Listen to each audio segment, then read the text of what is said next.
Mars has been the destination for so many of our spacecraft, and for good reason. It's probably the most Earth-like place in the solar system, with water ice on its surface and reservoirs of the liquid beneath the surface. If we're going to find life, Mars might be the place. But the tiny moons orbiting Mars, Phobos and Deimos, are scientifically fascinating on their own, and so far, a mission has never reached them.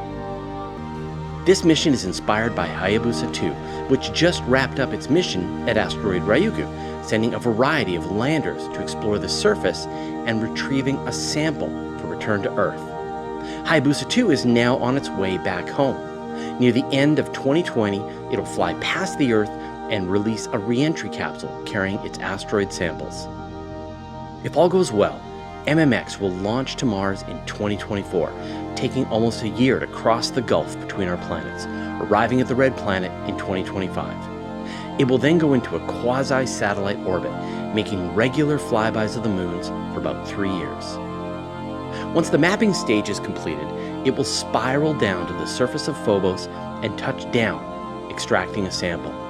It might even deploy a rover that would use a corer-type drill to capture at least one sample that's more than 10 grams from a depth of at least 2 centimeters below the surface of Phobos.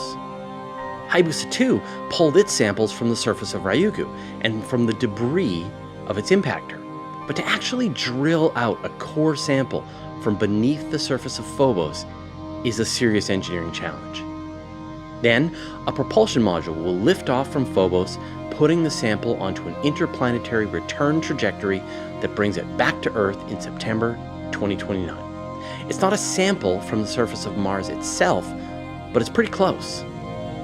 In order to complete this mission, MMX will need to break entirely new ground in landing and navigating around an asteroid-sized moon while it's in the larger gravitational influence of Mars.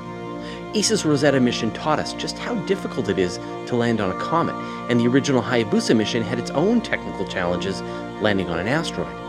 This gets much more complicated when you're trying to complete these maneuvers while also inside the much larger gravitational well of Mars. And yet, Phobos and Deimos could serve as valuable way stations for future human missions to Mars, so it's useful to master these techniques. According to NASA Chief Scientist Jim Green, there are only a few places that humans can realistically explore, and Phobos and Deimos are on that list. It makes sense to start with robotic exploration first. The mission will also measure the ongoing radiation environment in the orbit around Mars, allowing scientists to compare its measurements with the amount of radiation experienced by Curiosity down on the surface of Mars.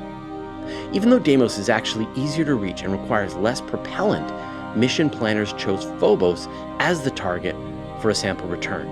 It has a closer orbit to Mars, which means there'll be more of that ejected material on its surface, giving planetary scientists a more useful core sample. The spacecraft will be equipped with 11 instruments, 4 of which will be provided by international partners like ESA and NASA.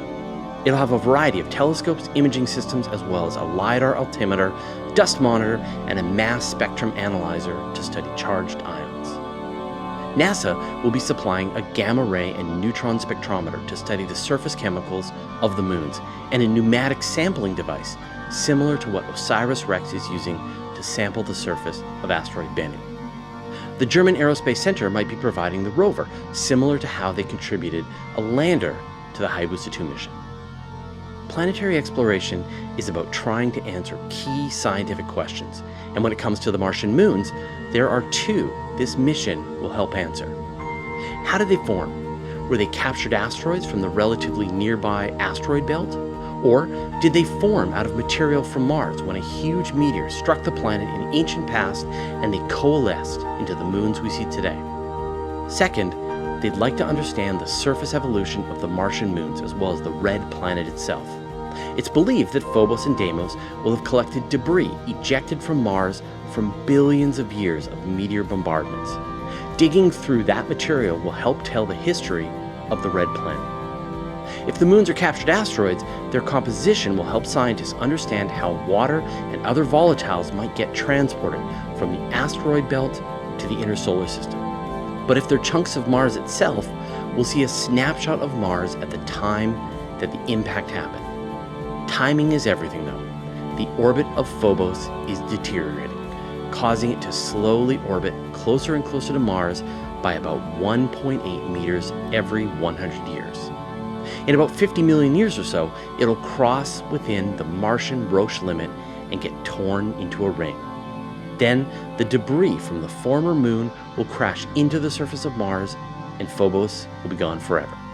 So, for the engineers working on this mission, no pressure, you've got a few million years to get this mission completed. This isn't the first time anyone has tried to explore Phobos and Deimos. Other spacecraft have taken a few bonus snapshots while doing their main jobs.